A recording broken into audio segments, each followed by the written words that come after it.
Hello and welcome to the High and Low Podcast. I'm Alan. And I'm Rialda. And, Rialda, I have a question for you. Go ahead. It's so natural the way this just... It's very spontaneous. Spontaneous. Just comes out like this. Why does Saturday Night Live suck? Good question. I thought about this. I don't know what the answer is. Well, actually, I do have some answers. Yeah. But it really has kind of taken a dive. Wow. Really bad. It's a shame because they have a lot of talented people. Yes. Lots. It seems that the writing has suffered. Yeah, and I've noticed that a lot of the skits are not skits, or I don't know if I would call them skits, but there's no point to the jokes. They sort of kind of go on, ramble. Yeah. The one with Chris Rock in particular, the episode with Chris Rock stands in mind because I thought I think he's so funny and hilarious. Yeah. And yet he was put in all these sketches that were just sort of awful, like not funny at all, without any point, not going anywhere. And it seems like the pauses are off and all the cues are off somehow. Yeah. It's just... Well, the timing is really off. Like you could feel the mojo is not there. Whereas the same people, like last year, for the most part, had a lot of funny stuff. Yeah. I don't know. Has something changed in like the writer? I don't know. It's a good question. And I'm not like of the school of, bashing Saturday Night Live. It's been through a lot of ups and downs. And even some of the years in the past where people said it was awful, I was like, well, nah, it's still got some funny things. And there was always good people on it at different times. So there'd be moments, Well, you don't want to be one of those people that you sort of, the time period that you watched SNL the most is the best. Right. So everything coming, after is going to suck. Right. It's actually quite refreshing when they put new people on. A lot of the times. Yeah. Oh, yeah. And since I've watched Saturday Night Live probably since 1979. You're old. Dang, you're I was old. too young when it first started, but as soon as I was able to stay up late enough, I started watching it. And, I mean, it's just great to have a live show and everything. And it's usually has something in it, but this season is unusual, I think, because it's had several episodes in a row. Right. In fact, nearly every episode in which hardly anything was funny at all. Right. Like you'd go through an entire episode without really anything landing. And it's I think it wasn't just me. It's not like the audience were, keeling over with laughter. You can tell. It's sort of, you get a few chuckles, but not a lot. I mean, I think, I just don't think that, I think something in the way the jokes are written, the way that they maybe sometimes don't even have a point or sort of a punchline, whatever. Yeah, punchline, that's what they call it. I think maybe that's what it is. Sometimes the sketches seem to be too long. And again, I think the timing is off. But I'm not sure. I'm not sure if, Well, it's like, I remember when Adam Sandler came on and those people. Mm-hmm. And I didn't get Adam Sandler. I still don't. But I didn't understand what he was doing and why it was funny. But apparently a whole lot of other people did, maybe younger people. Mm-hmm. And that's what they were going after. And I guess it worked because, he became incredibly popular. But, so I know there's been times when, like, maybe I'm just not getting the joke and somebody else is, but this doesn't seem to be that. No. Like, are they trying some kind of experiment or something? I mean, in joke telling? Yeah, I don't know. I mean, again, I think they have a lot of funny people on. I mean, if worse comes to worse, you can always do, like, a skit where, people are doing impersonations. That's always funny. Yet they haven't even been doing that. You know what I mean? Like, if you make any kind of made-up game show, like what they usually do, they put a bunch of people who can impersonate other characters and give them, that seems to work well because people like impersonations. But they haven't even been doing that. It seems like I think Jay Farrow has been underused. He's barely been in any sketches, and I think he's really funny. Taran Killam. Yeah, they should put him in everything. They don't. Yeah. The women, as you were saying. The women, that's what I've noticed, that a lot of the women from last year that were sort of dominating the SNL are barely in any sketches, and the ones that are funny they put at the end of the show. Right. It's weird. I can't quite figure out why. They're barely in any. Like when they do something, they did that short digital. What is it? This was I think when Cameron Diaz was a host, and what was it? What did they do? That going back home, or I can't remember. It was like a slang. With the women. Yeah, that was pretty funny. Yeah, you were laughing. You weren't. I didn't think it was as funny as you did, but I know that you did like it. Yeah, I thought it was funny. I think maybe it's just because of what's her name, Adrian. I can't remember her. The big girl. The bigger. Yeah, you seem to like her. I think she's pretty funny. She is funny. I think she's really good. Most of the women. Kate McKinnon is hilarious. Yeah. But they're under you. What's her name? What's the other one that does the with Cecily Strong? They do the Luxurians. Oh yeah, Luxurians. The porn girls. The porn girls. Oh God, what the hell? They're selling boats, yachts. Yeah, yachts. Yachts. What's her name? Like she's really funny. Yeah. She's like sort of a standby. But now she only plays like the mothers or like the disgruntled wives. And what was the thing of like taking Cecily Strong off Weekend Update? I don't know. That just happened. She was doing a fine job. I mean, these guys are okay, but even that's not been that good. Mm-mm. That's one thing that has always been good. Weekend Update has almost never been bad, like through even the bad seasons. Yeah, there it's usually reliable. You can get a few good jokes off. Well, I thought the Weekend Update you had to write your own material, right? You write your own jokes. Yeah, I always thought that was the case. I don't know. So I don't know. You might be thinking of just because Tina Fey was doing it. Oh, maybe. And she was a writer. Yeah, but I thought that was the whole point. I mean, you're not in any sketches. You just do the Weekend Update. At least what you can do is like write the. I thought so. I don't know. But yeah, that has not been funny. It also hasn't been funny. I don't know. Especially if you have like a message, you should never have a message when you're doing comedy. They did the Ferguson thing. That was not because they were not jokes. They were just basically two guys telling us what they really think. But it's not. Beware the self-righteousness. Exactly. You can't. There's no room for it in comedy. I don't say think. That for Jon Stewart too, because he did it on his show. Sure, too. But Jon Stewart, at least the punchlines are funny. Oh yeah. Okay. No, but he did a show like that too, in which he kind of like he dropped the jokes. Oh yeah. That thing. When was that? There was a special, a Jon Stewart special. No, it was just one of the regular shows, but it was the show about. I don't know if it was about. I think it may have been about Eric Garner, not the Ferguson thing. And he was just sort of like he just sort of dropped the joking. He was like he couldn't joke about or something. It was just like it was very sort of. It was.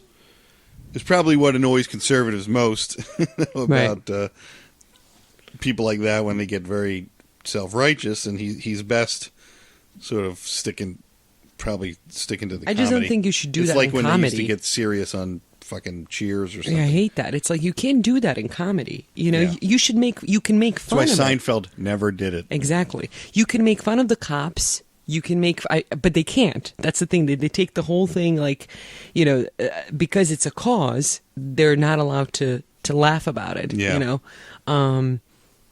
But you sort of, it's like take the cue from Chris Rock when he was hosting and in his opening monologue he had 9/11 jokes. It's like you eventually have to sort of move on.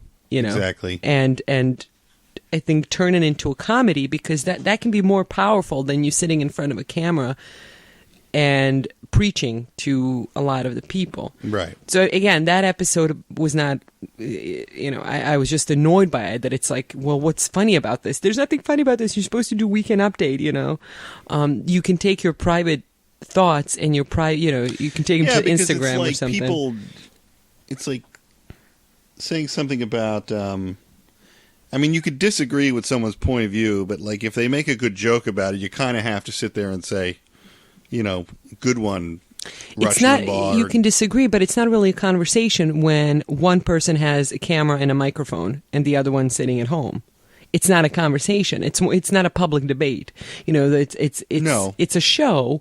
You are on a show. You're supposed to entertain people.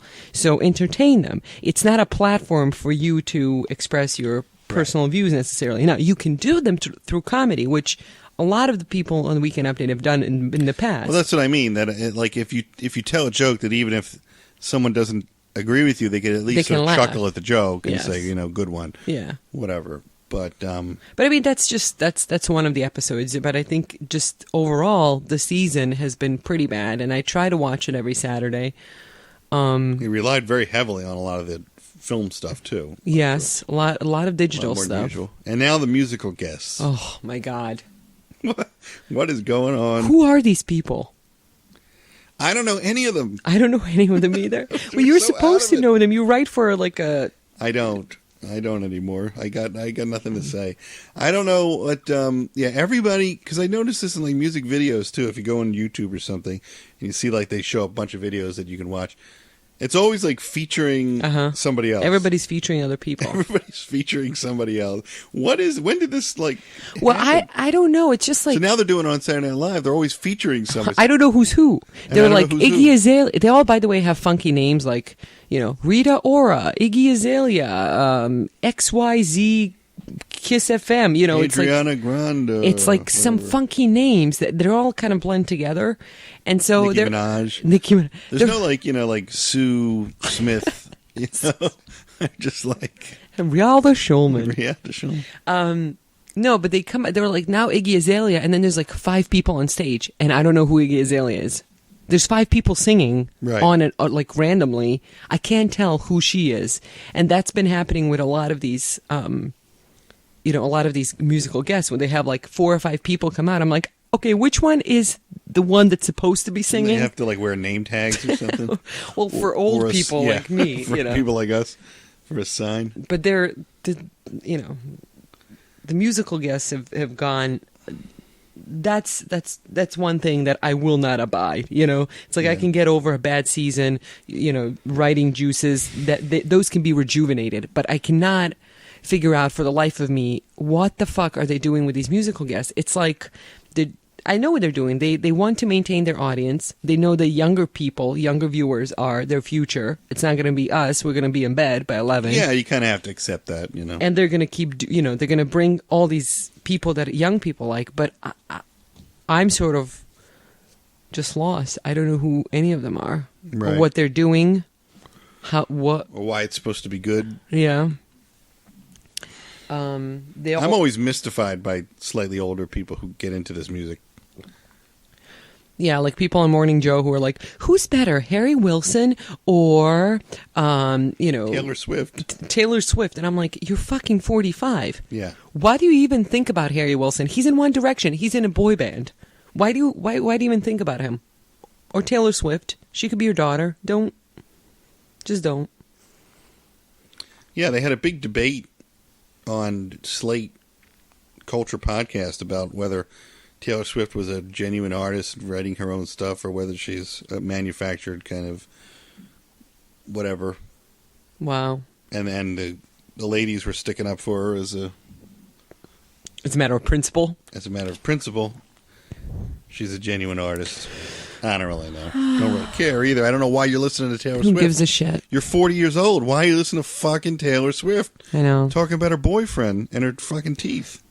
Her teeth. Does she sing about her teeth? I don't know. No, I don't think she sings about them. I think she likes showing them, but they look strange. Yeah, there's a lot. You said there's too many of them, I think. They're pushing out. Right. Her lips are too small for that many teeth. Right, they gave her a couple extra, and there's no room. So her lip go over it, so it's kind of weird. I don't know. I don't want to. Who cares? She's just a young girl. I don't want to talk shit about her, but something's off there.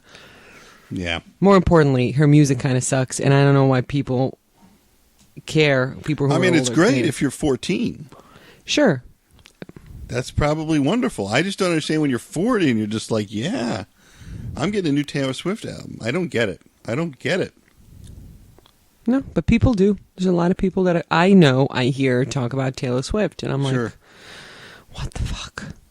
What the fuck, people? I mean, just accept it that if you're old and half of your there's nothing for you for your generation specifically. Just listen to the old stuff. You're not going to be missing out much. Stop trying. You don't have to wear skinny jeans and be on Taylor Swift wagon. I don't think. Nobody gives a shit what you think anyway. Yeah, it's not for you. Think all those young people really care what you think? No. So why are you trying to impress them? No. Because you're certainly not impressing me. I don't know. Fuck that. Fuck that shit, man. What else you got? What else I got?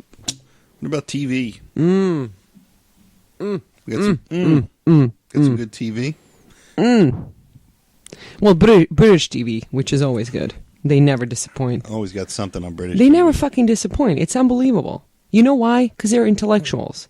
Yeah. They still have a little bit of smart people working. It shows I'm not about saying ideas. that, I think HBO is great, Showtime, like these cable, news, these cable channels that are not on main cable network.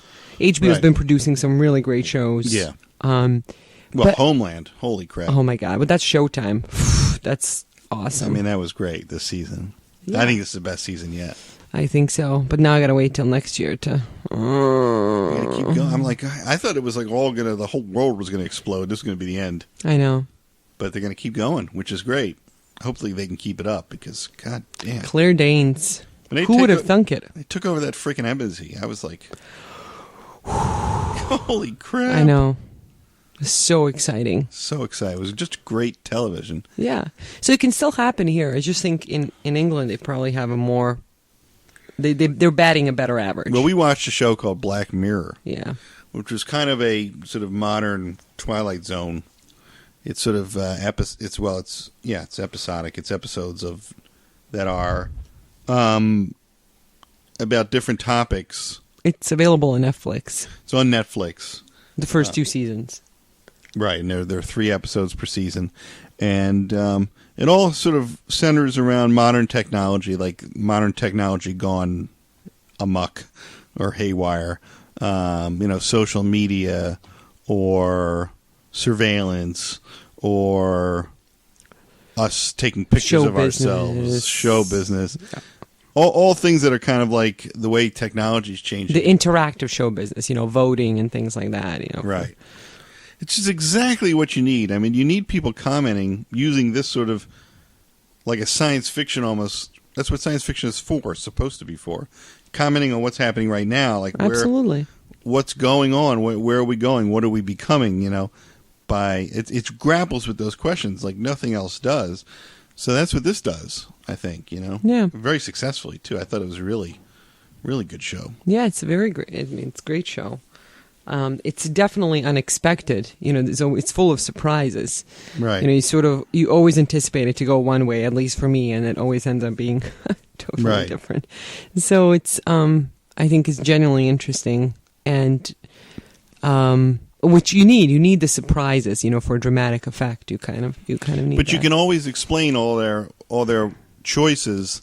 Like that's what's great about it is when you see the choices they make, and then you're like, oh yeah, I know why they made that choice because it makes sense in the framework of what they're doing. Like this is hard to talk about, but without giving away. Well, I mean, it's it's the basic rule of drama. I think Mamet talks about this sometimes. I think he says, it has to be. Oh, what does he say? That for character, it has to be like the ending or what the character does has to. I'm not going to use the right word, but it has to make sense, but it has to be surprising. Like you have to sort of be. Yes. You have to expect that. Like you have to expect that this person is going to do this or that this is going to happen, but it also has to surprise you at at the same time. Those are not the words, so I'm sort of misquoting him. No, I think you got the essence of it exactly. That I remember him saying that it has to both both if be you surprising set it and up, be if you completely set expected. right, if you set it up the right way. So Yeah. if that character is making choices in whatever they're doing, you sort of have to follow, and you're like, okay, I see why they would do this. Right. Yet the ultimate ending is going to be sort of shocking or surprising, and you'll be surprised by it. But all the choices are justified up until that point. Right. Yeah, and like this, it's not only with character, but with the sort of technology that they're focusing on, depending on the episode or what aspect of today's society. It's like exaggerated versions of different things that we do. So when they throw something in, it's like, oh yeah, no, we do that. You know what I mean? Like, we could definitely end up there. Like you could see it. Yeah, I mean, I think it's definitely dystopian, right? It takes that Right. kind of like it takes place in near future, but it's weird because it's like the episode, one of the episodes, and I think this was in season 2, that sort of deals with this like it deals with our desire to go on these shows like American Idol and Voice, and people are voting and the whole it's very difficult to explain like where it takes place, but people are constantly biking, they're cycling, and you're not really sure why they're doing it, but it quickly becomes obvious that it's like it has to do with like what would we do with fat people.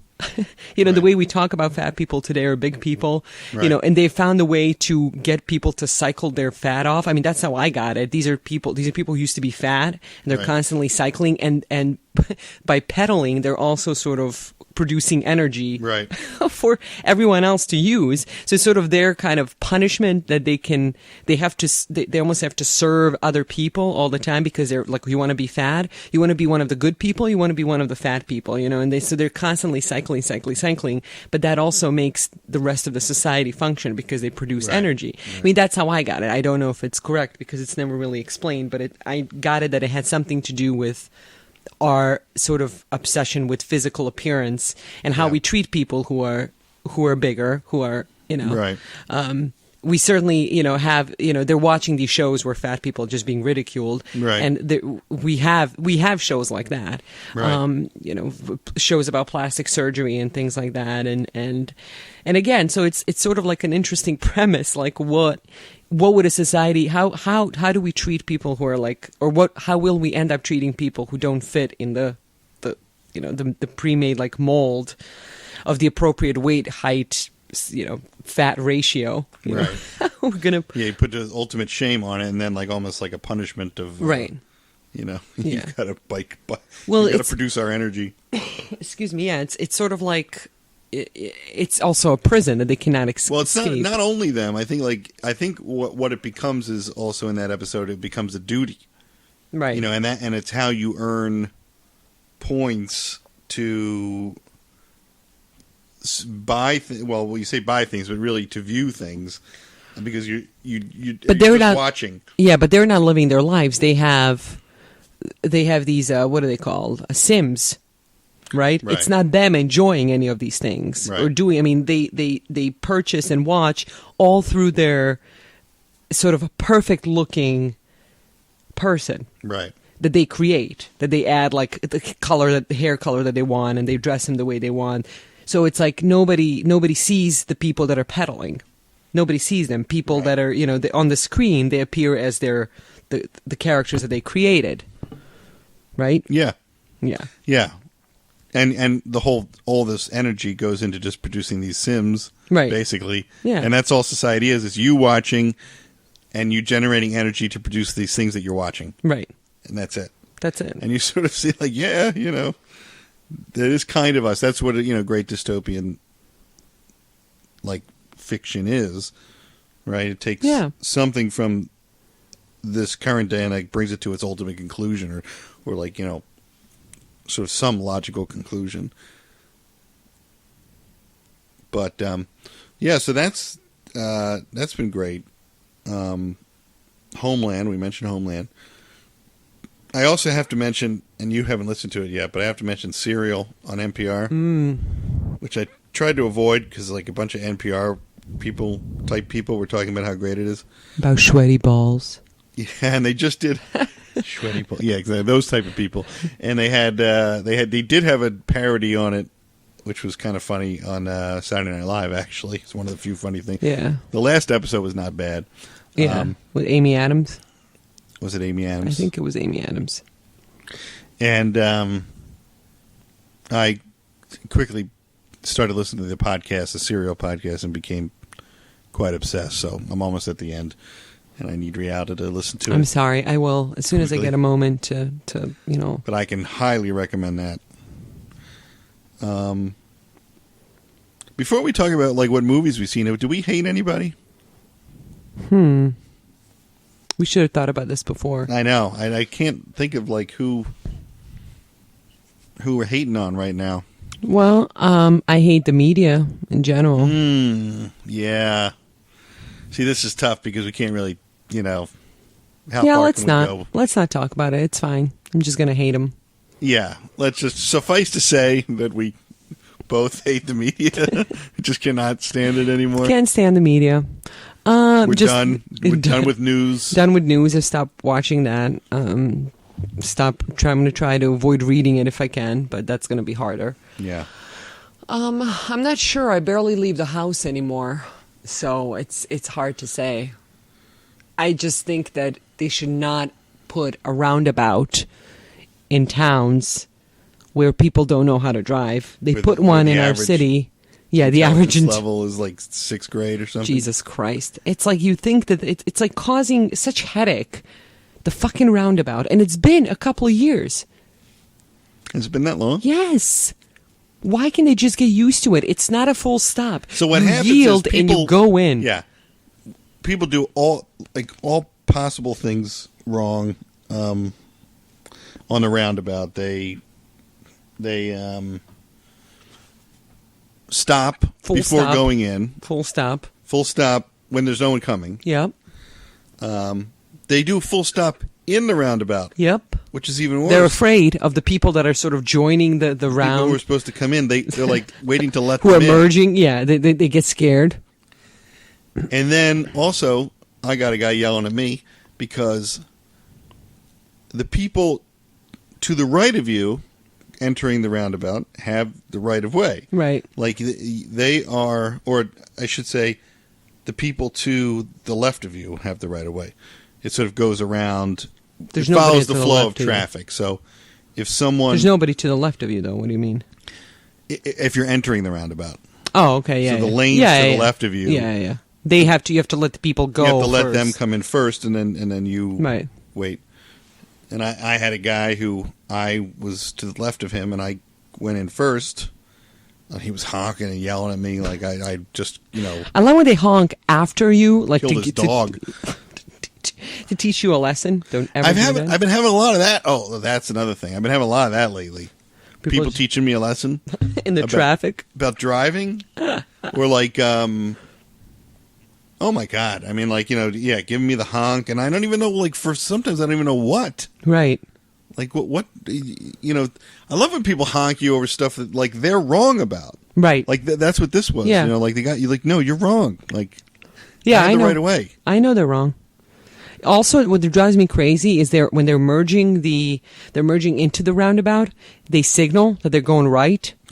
Like this. Like there's no, I don't know why I'm just annoyed by that. Like these are the drivers that I'm dealing with. It's like these people who can barely drive, and they've learned somebody told them you always have to signal right. It's like, dude, you're merging into a roundabout. There's no place else to go. You have to go right. You don't have to signal.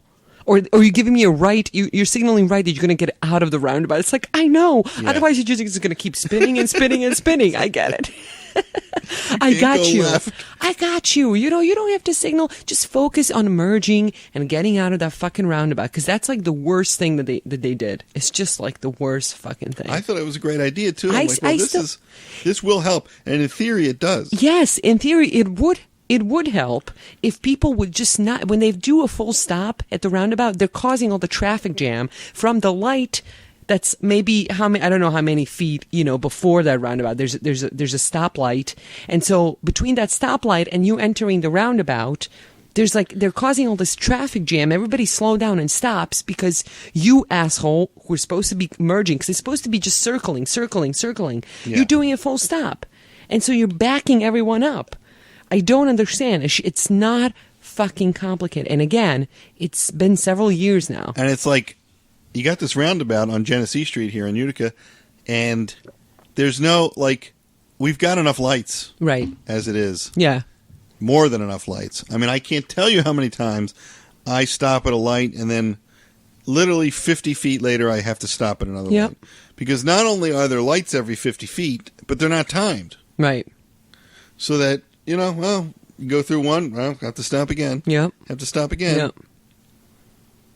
And it's like, I guess this is made for the Prius because, the Prius, if you're stopping and starting, you're just using battery power mostly. And okay, great. But I think for people with gas engines, it's the worst thing you could possibly do. Like, you're wasting gas like crazy, stopping and starting. It's just a bad idea to try to improve a city where so many people don't even fucking know how to drive. It's like, just fuck it. Just fuck it. Just knock down all of the lights. Let's just go. Let's go. Right. Let's see who's faster. And they've now spent gajillion more dollars putting in a walking bridge between West Utica and East Utica. And people don't know Utica. Just to sort of give you an idea, this is connecting no commerce whatsoever to no commerce whatsoever. Yeah. To two genuinely bad neighborhoods, really. Yeah, I mean, the bad neighborhoods, and they're also just residential. Yeah. And I just don't know, like, I don't know. First of all, why would you be walking to West Utica from I don't know. I mean, maybe from if you... not so West Utica, that's what I call it. From West Utica, not so West Utica. I'm not sure. Because there's nothing there. No. It's not, you're not going shopping. I don't know what the whole point of this is. I don't know. And if it's like, someone got hit. Nice. It looks nice now. I don't know what it's going to look like in 5 years. But right now, it kind of looks nice, But who's going to walk it? I don't know. We don't have any pedestrians. We barely have pedestrians. Nobody walks in this town. No. It's So they built a $1 million walking bridge. Yeah. For a town where nobody walks. Well, that whole thing is supposed to make it easier to go from east to west. Right? Because before... No, from west to not so west. Right. Because the arterial before, it made it sort of difficult to... You couldn't turn left from the arterial. You always had to go around to that one. Okay, so that was a pain. You should be able to make a left someplace. So maybe that's why they were thinking... Are you going to be able to do that? I don't even know. I thought so. Well, now we're getting into the weeds of, You're telling me they're spending millions of dollars and I won't be able to make a left? I still don't think you're going to be able to make a left. Shit. Shit. Oh, my God. That's some fucking bullshit right there. It is. Yeah, but I don't know. This whole town, man, it's giving me a headache. It's becoming too tight. It's like a tight headband, Right. You got to loosen it up. I got to loosen it up. Yeah. Well, enough about that. Get worked up about that. I knew there was something to get worked up about. It's always something. Yeah. Why don't you get worked up about Katy Perry? Get worked up about Katy Perry? But in a negative way. I don't know if I can. How about what else irritates you? Let's see. What irritates me? Mm-hmm. Everything irritates me. Really? Doesn't it? I guess. Well, it's Christmas today, by the way. We forgot to mention is. that. It's Christmas Day. I don't really give a shit. I know. So all the believers are celebrating. Because I'm not, so. Yeah, we aren't. So we're kind of left out in the cold with cold Chinese food. We have no place to go. Cold Chinese food. No place to go. Nothing to do. Nothing to do. Nobody who cares. So what about movies, Alan? Well, we saw a bunch of good ones, I think, lately. And, I know what annoys me. Speaking of movies, enough of this bullshit. Excuse me, but enough of this bullshit of having the best fucking picture of the year open in January. I know. Fuck you, Hollywood. Mm-hmm. Fuck you. Mm-hmm. I really don't know what the point of that shit is. Like, save it for next year then. What are you talking about? Well, for instance, Inherent Vice is opening January 9th. When did this Imitation Game, I don't know if that's any good or not, but it's supposed to be good. Right. With Benedict Cumberbatch. Maybe that opened this week. Maybe. I'm trying to think of what else. There was... See, I thought that was the best time to open, no? Not January? December? Well, December... But they can't all open in December. But there's always like movies that are in Oscar contention, right? That open wide in January just because they played in New York for a day, right? In December, in L.A., they're considered 2014 movies, right? But when we're going to do a year-end list, and we hope to do like a sort of best-of list, at some right? You can't include soon, that. We can't do it. Well, you haven't seen it yet, so you can't do it. Exactly. So it's like, but other people do, right? The people who write for magazines, and they can because they've seen it at the festival or okay. So they can talk about how the best movie of the year is, whatever. Let's say it's Inherent Vice, and it's like the movie that I'm most looking forward to, and like when am I going to get a chance to talk about that? When am I going to get a chance to talk about it? Because we go next year and we say what's your best movie of the year? And I say, well, I liked Inherent Vice, but that was last year. Right. You never get a chance to talk about it. Right. Well, you can talk about it. You don't want to talk about it now. You haven't even seen it, but go ahead. It's awesome. No, I don't know. There's a couple like that are just... I get it. Wes Anderson's movies always suffer from that because I think, what's his name? Grand Budapest yeah, Hotel. that opened in like February or something, right? Well, it did, yeah. So it's like this whole year. Yeah. Right? It's kind of weird. Because you almost forget about it. You do. You're like, was that this year? Was that last year? Yeah. You don't even know. So that is enough of that already. I don't understand why it's not going wide. You know what I think they should do next time before they open a movie? They should check in with you. Whether this director is someone they would like to... If I'm following them, yeah. Well, we saw a bunch of stuff. We saw Nightcrawler. Oh, yeah, that was good. I like that one a lot. With Jake Gyllenhaal, who's he's turning it on. Yeah. He's been in a lot of good movies, and he's been very good in movies, is what I should say. I mean, and he's always been, entertaining to watch. But I really thought he was terrific in Prisoners, for instance. That's a great movie. And what's the other one where he played a cop? Is that the movie? No, is that what you're talking about? A cop, yeah. Yeah. That's a great movie. And with Hugh Jackman. No, not that one. The other one before that. Prisoners is the one with Hugh Jackman. There's the one that came out right before where he plays a cop. He has a partner. Oh, yeah. I can't remember what that was called. It's not called Out of Bounds, is it? It was also very good. That was good, yeah. But I'm having a hard time remembering. I can't remember. So I'm so bad with titles. I have to look it up. Recently, I've noticed I cannot remember the titles. He was an Enemy, where he was two guys. Right, that was good. He was good. Or in that. weird. It was weird. Still don't know what the hell happened there. Yeah, he's an interesting actor. It's sort of like shape. But he started with Donnie Darko. That was sort of not started, but that's sort of like what kind of. When I first heard of Jake Gyllenhaal, I know he was in that movie Bubble Boy or something like that, but I never seen that movie. I just sort of remember like seeing the posters for it back in the video stores when they used to have posters up on the wall. Yeah. But I don't, then it was Donnie Darko, and then he sort of like, you were like, whoa, this kid's he's got that sort of like brooding, kind of strange, almost creepy thing going on. Well, speaking of which, Nightcrawler, I mean, he's definitely strange. He's great. And he was, and I don't know, my take on this was, a lot of people talked about it as sort of like for those who don't know, he plays a sort of amateur video cameraman who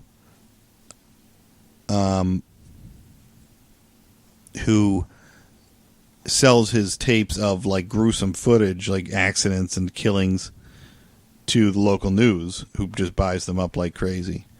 And this is this is a commentary on modern media and local news and all that. But to me, it was more of something about like almost like corporate culture, corporate brainwashing culture, because he quotes from all these books, right? That really like business people are supposed to read. Well, he's a sociopath. Right. kind of sociopathish a little bit. Right. And he memorizes these things of like, you know, great, like what a great businessman are supposed to do. He takes it like that, right? Right. Yeah, and he just parrots all these sayings or all these things that like you're supposed to do, and he's just basically he keeps repeating the things that sort of like our corporate masters have told us we need to do in order to succeed. Mm-hmm. And you know, to me that was more of where it was most pointed at. You know what I mean? He was sort of this. Like this is, and someone mentioned it on Film Spotting, this sort of can-do American attitude, you know, satirizing that. And I think that's true too. But this whole thing of like, well, you know, yeah, I'll take the bull by the horns and you know, have initiative, show initiative, and all this. And how does he do it? He's basically he's a thief. When the movie opens, right, he's a thief. He's sort of like a brute, sort of like a vagrant. I don't really know how to describe him. Just like a no good kind of person. Right. I mean, for lack of a better word, a loser, right? Someone who, a drifter, someone who doesn't really have like any direction, doesn't really know what he do. He steals things. He's violent. He does, you know, like petty crime. Right. But he's definitely ambitious, you know, even in that.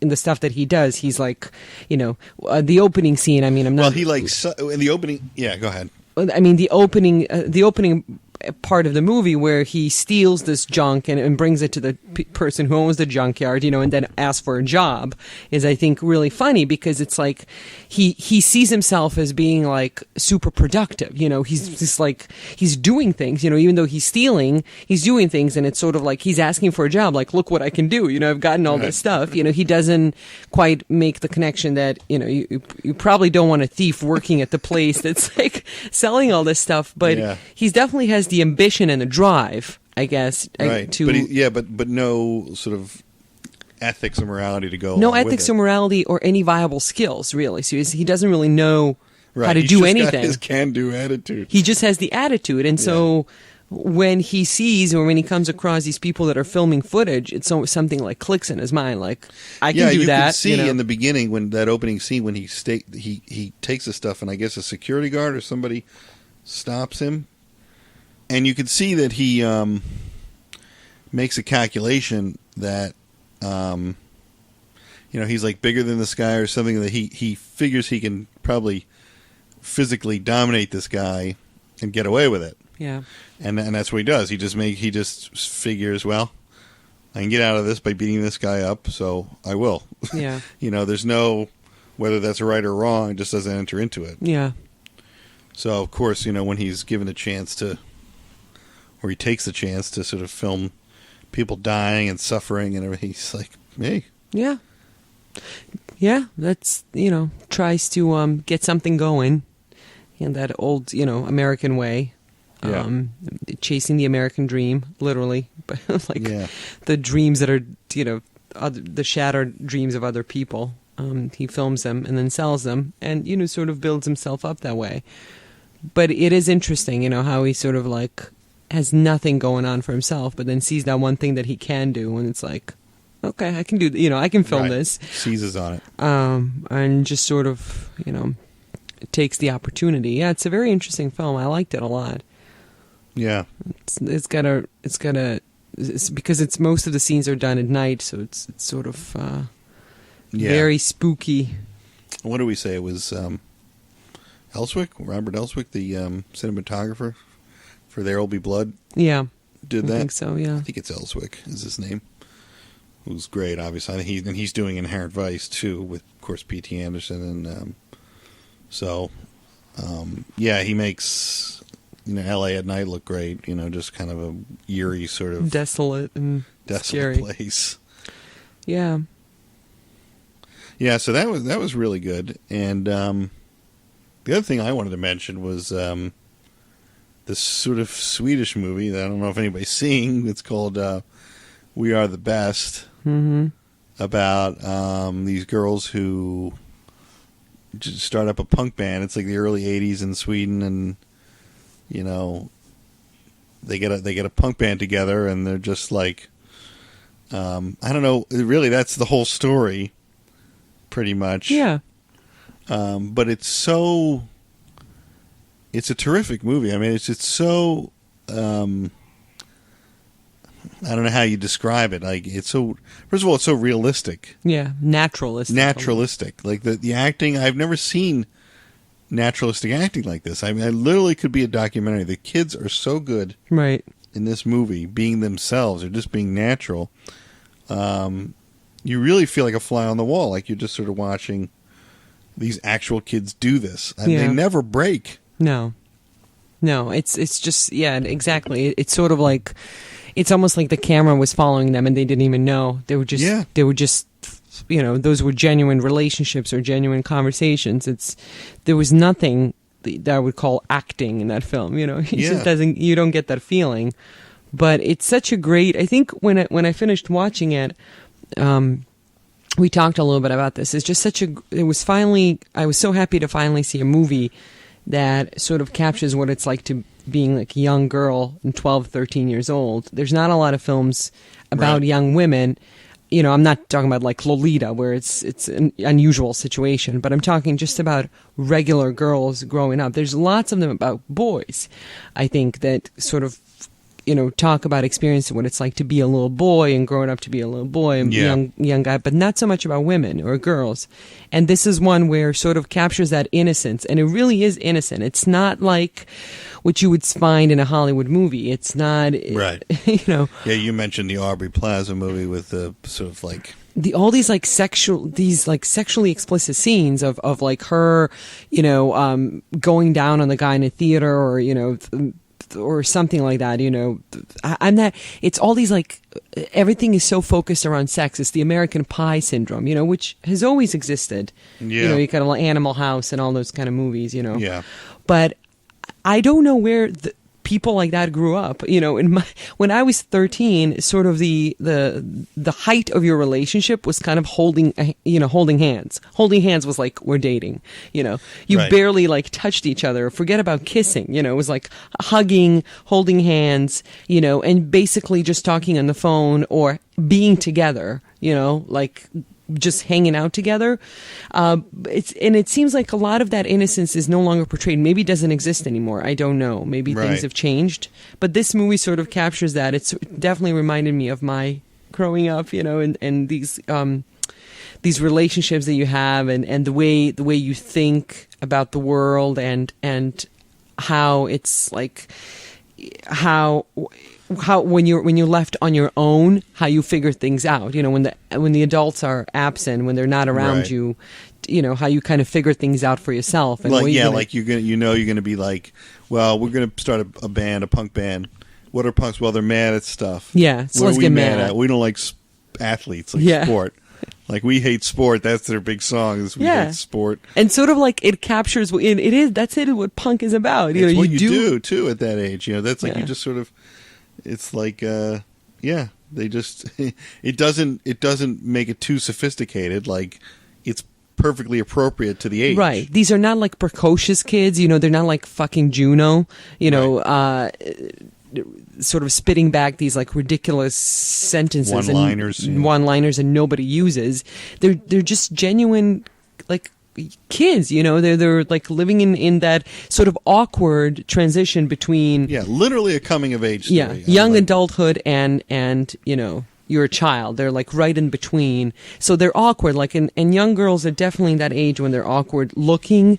You know, they're still trying to figure out what to do with their boobs. I mean, is something happening? You know, they know that boys are looking at girls who are attractive, but you're looking at yourself and you're like, you know, I'm not attractive. I'm you not know, there yet, so it's definitely it's captured all of that. I think that is maybe unique to women or girls at that period, but it's not. You know, I don't want to make it sound like it's all that. You know, it's definitely about starting a punk band and. You know, it's so ridiculous. They can't play any instruments. They can't play, and that's the other great thing. Like, not to give anything too much away, but by the end of the movie, they still can't play. Right. Really, I mean, the one of them is good, you know, but like the other two really can't. And of course, you know, it's over the course of a month or whatever it is, they can't play. Right. And they're not going to have like this great end of movie moment. Right. You know, but for them, it's great. You Yeah. know what I mean? Like it again, I don't want to spoil anything, but it's really wonderful. I definitely recommend it. It's I such thought, when everyone talked about Boyhood being the coming of age story of the year, and we already talked about that, how we were disappointed in that. This is the coming age story of the year. I think this is really one for the ages in terms of a coming of age movie. They were comparing Boyhood to 400 Blows. No, this you could compare to 400 Blows or other great stories of that age group. I am a big fan of the movie A Little Romance, we watched not too long ago. Again, a sweet, innocent movie like that age group, that period. So, yeah, I would definitely recommend it. all right. Well, we're going to wrap this up, I think. What do you say? Yeah. We will be back soon with, I think, probably our top 6 of the list. And maybe we'll even get Rodrigo back for that. What do you think? That'd be fun. And talk movies and see what kind of stuff we come up with. So that'll be hopefully next time. Until then, I'm Alan. I'm Rialdo. Bye-bye.